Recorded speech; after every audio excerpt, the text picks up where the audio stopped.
crisscrossing anymore. No. He's mad because I'm touching his chicken leg. We don't like a chicken leg touched. But we're gonna eat it for dinner, Ronnie. We gotta cook this chicken leg. Gotta cook it up. He looks like a baby trying to play with like a, what are those things called? A Mobiles? mobile? Yeah. I'm Ronnie's mobile. Yeah. Your hand is the mobile.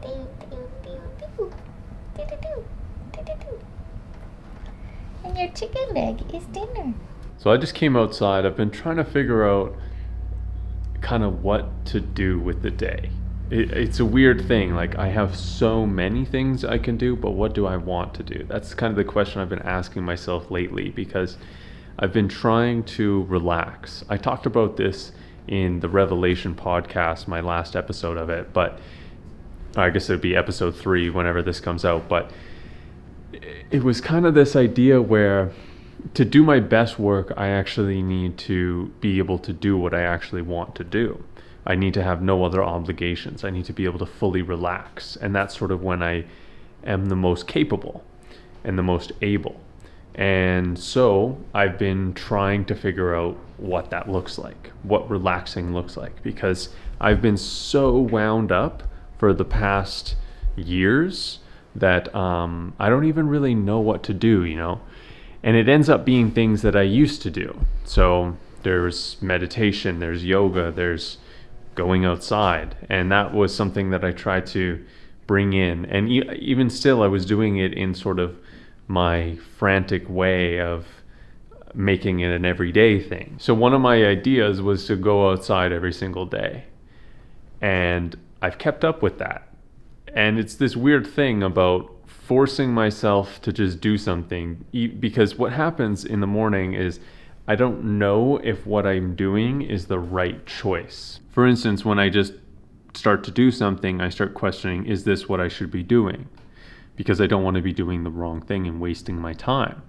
But what's actually wasting my time is the questioning. It's sort of a fine balance. It's sort of that thing of pushing myself, because right now even I'm like, not like, I really didn't want to start filming this. And the whole part of me was like, I don't know if I'm going to use this. I don't know if this is going to make me feel more relaxed. Maybe I need to take a day off from vlogging. Maybe that's how I relax. And it's all these things, me kind of doubting what I'm doing. But here we are, we're vlogging. And I'm doing it because essentially the way I convinced myself was, let's just try it. I don't know if I'm going to feel like I know what I'm doing after this vlog. I am just going to try. And that's life, right? Is, you know, trying. So in that, I'm trying to imagine this garage as anything else but a mess, because it's really easy to make a messy place even more messier. I just cleaned this place, but it still wasn't set up. So when something isn't set up, then it just goes back to the mess that it was, even if it takes a little while for that to happen. A few things have been set up, like we've got power tools down here, and that stayed consistent, but we've taken tools into the house and brought them out here. Having this detached garage is actually a bit of, as much as I'm fortunate enough to have this detached garage, a detached garage is a bit of an issue, because it takes so much motivation to go out here if it's just a small job. You know, if I need like a screwdriver, but the screwdriver's out here in this bucket, you know, that's kind of annoying in the middle of the night to have to go out to this garage. So I think I want to make a section in the house, just like some simple tools that stay in the house. Maybe get a couple sets of really specific things, and have those 2 areas for tools. That will help out the cleanliness in here a lot, and the organization in the house quite a bit. We've got the curse of the beautiful trim. This is the trim that we've pulled off the doors and the windows inside the house, and we pulled this off like within the first week, some of this stuff, and it's been 2 months now and counting, and we've put up 1 window's worth of trim that's been completely sanded and lacquered. So we have all of this stuff to fully sand. This stuff I need to do with a 220 grit, and this is my setup. It's just a simple Ryobi sander with the board that we're doing and one wood vise that I use to hold it down. A couple things that I've learned from sanding trim here is when we're taking the paint off, the paint gets stuck in the discs quite a bit. You can actually see around the edges, that's paint that's been kind of attached to this sanding disc. So unfortunately, it works really good for a little bit, and then it just jams right up, and it's a slow process even with a coarse grit sandpaper. There's probably a better way to take the paint off. I'm not sure. I'm just using a sander. It does work. It just takes some time, and that does make it a little more frustrating unless you're just changing discs constantly. I did buy like a huge pack of sanding discs, but I still like to be kind of frugal with that and just take my time and do it. It does work. Like I said, it just takes a little bit longer with the older discs.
I'm actually enjoying sanding that trim quite a bit, and there's really not that much more to do. There's only 1, 2, 3, 4, 5, 6, 7, 7, 8 pieces, something like that.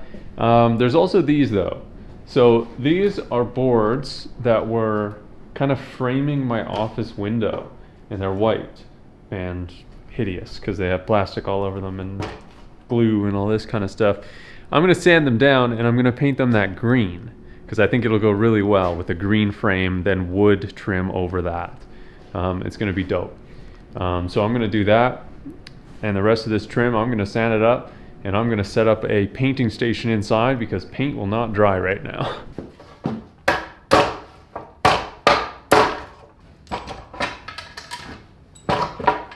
These boards are all cleaned up, ready to go. I'm happy with the progress that I've made here on the trim. There's only a few more boards to go.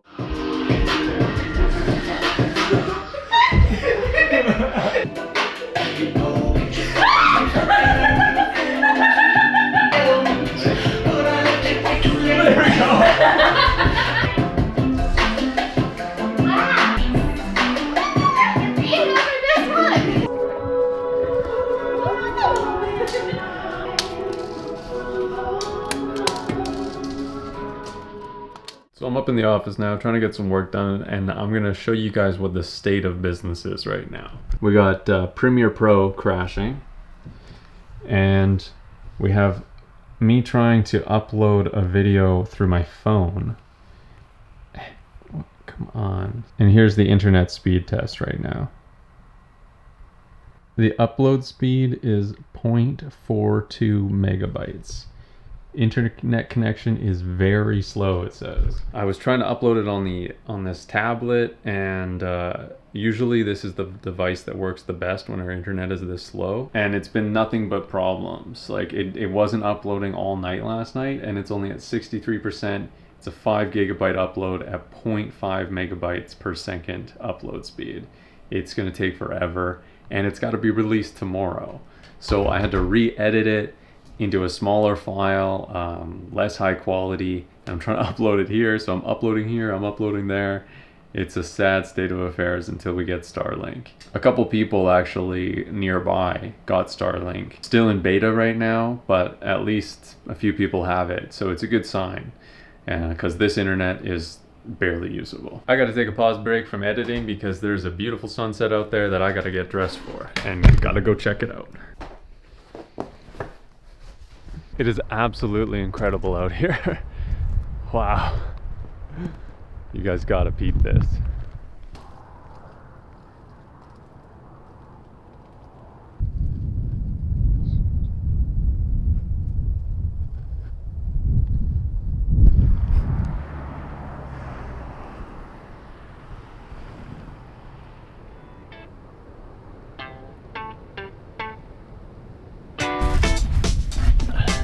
That's gonna slow down the clay production.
Well, spent some time in the office.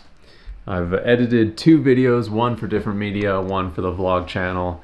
And guess what, guys? I think the internet is going to be fast enough.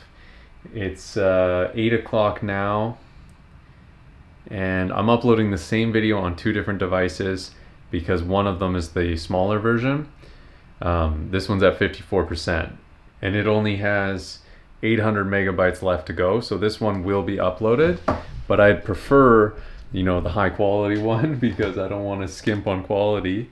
And this one's at 82%, and I think it's going to be okay. I might just have to get up early and edit it, like do all the metadata, thumbnail, all that stuff tomorrow morning. So I had a really good day today. You know, in the past couple days I've been really struggling with kind of trying to figure out what I want to do, feeling motivated to do anything, and just kind of struggling a little bit. I gotta learn how to relax and be happy while working. It's a weird thing, but I think it's important to do. I want to be able to treat this renovation and this homesteading process as a full-time job with, you know, breaks in the day and with lots of dedicated hours towards these important projects. But the self-discipline it takes is quite difficult for me. I'm not somebody who, you know, this summer I could barely even turn out a video. I could barely edit a video. So if I look back at my progress within the last couple of months of sort of my production and, you know, just how much I'm actually doing every day, it's like a full turnaround. You know, I do it a lot every single day now compared to what I was doing when I could barely handle just the day-to-day tasks of, you know, life. So I'm super happy about that, and I'm glad I have this sort of documentation of everything that's happening and everything that's progressing in the home and in here. So thank you guys for following along. I hope you get something from these videos, and I hope you consider subscribing. And we release a ton of bonus content as well as up-to-date content on our Patreon. It's really the best way to support this channel. You know, we want to do a lot of beautiful things here on the homestead as far as self-sustainability goes, and in pushing education through the local community and online. So if you want to become a part of that, you can actually join the Patreon, and you can know exactly where your money is going. It's going towards these projects that will better humanity and better the world. And that's really like my whole purpose here, is to speak up about these solutions that exist in the world to a lot of the problems that we face. So join Patreon if any of that interests you at all. And once again, thank you guys for watching.